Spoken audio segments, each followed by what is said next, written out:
Hello hello. சொல்லுங்க சொல்லுங்க, எப்படி இருக்கீங்க?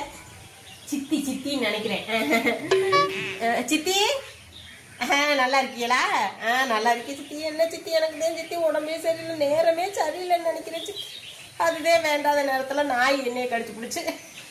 அதனால ஒன்றும் இல்லை சித்தி, பரவாயில்ல பரவாயில்ல, இப்போ ஓகே. என்ன கையிலையும் கொஞ்சம் தூக்கவே முடியலை, கீழே இருக்குது. எல்லா வேலையும் அவர் தான் பார்த்துக்கிட்டு திரிகிறாரு.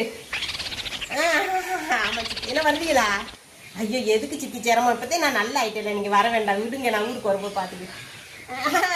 வர்றீங்களா? வர்றாங்களாம், பிள்ளை எப்படி பார்க்காம இருப்பாங்க, சும்மா இருங்க நீங்கள் வேற. சரி வாங்க, சாயந்தரம் வரைக்கும் இருக்க வேண்டாம், படக்குன்னு காலையில வாங்க. சரிங்க சித்தி. சித்தி, நீங்கள் வேலை பிள்ளை மேலே இருக்க பாசத்தில் அதை இதையும் வாங்கி குமிச்சிட போறீங்க. நான் ஒன்றுமே திங்கக்கூடாதுன்னு டாக்டர் சொல்லியிருக்காரு. கண்டதை வாங்கி கூட்டிக்கிட்டு இருக்கிறாரு, எங்கே திங்க நாதி இல்லை, அப்படி அப்படியே கிடந்து சீரழியும்.